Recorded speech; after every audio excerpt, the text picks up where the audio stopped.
En fait, on peut dire qu'une serre, c'est vraiment un élément qui est important pour un fermier de famille pour permettre d'allonger la saison puis de proposer des légumes populaires qui sont sur une vraiment plus longue période de temps pour les abonnés, comme les tomates, les concombres, les poivrons. Tout le monde aime ça. Donc, on est vraiment content de pouvoir en offrir à nos abonnés pendant toute la saison. Comme plusieurs fermiers de famille, je viens pas du monde agricole. En fait, c'est après un parcours à l'université que j'ai décidé que j'avais envie de faire un travail qui était plus manuel, plus de concret. Donc, j'ai décidé de me lancer en agriculture. J'ai fait un cours, puis après ça, j'ai décidé de partir ma propre entreprise. On a fait une première année en location, puis après ça, on a acheté une terre pour nous permettre de construire plus de serres avec des bâtiments qui correspondaient plus à nos besoins de l'entreprise qui est en croissance. Racine et Chlorophylle, c'est une petite ferme maraîchère. C'est notre 5e année d'exploitation. Puis on cultive environ une 50aine de légumes et fines herbes biologiques.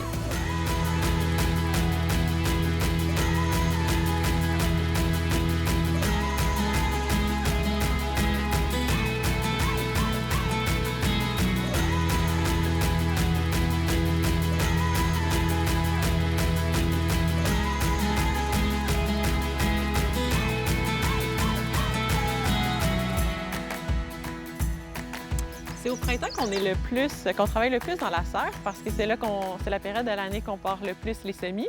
Puis c'est cette période-là aussi qu'on plante les cultures qu'on aime beaucoup dans la serre, qu'on les plante en plein champ. Nous, à la ferme, c'est plus autour de la mi-avril qu'on les plante.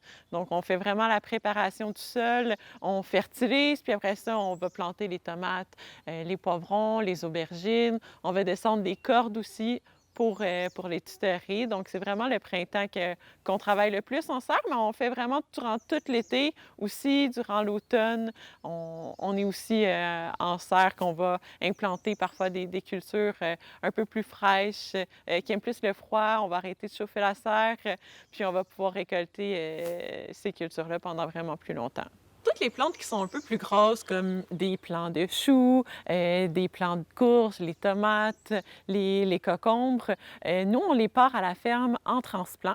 Fait que ça veut dire qu'on prend soit des pots ou des multicellules, on les remplit avec du terreau, on met une semence dans la terre, puis nous, on recouvre de vermiculite. La vermiculite, ça fait en sorte que ça conserve l'humidité, puis la semence, elle va avoir plus d'eau pour pouvoir mieux germer. Donc après ça, une fois que ça c'est terminé, nous, on les met dans la serre, puis on les arrose souvent pour s'assurer que la plante, elle pousse bien, qu'elle ait assez d'eau, qu'elle ait assez de soleil aussi parce qu'elle est dans la serre. Puis une fois qu'elle est rendue assez grosse, on l'apporte à l'extérieur, puis ça nous permet d'avoir une activité sur ces plants de légumes-là. Puis ça facilite le désherbage parce que la plante est déjà un petit peu plus grosse, donc elle a déjà un pas d'avance sur les mauvaises herbes.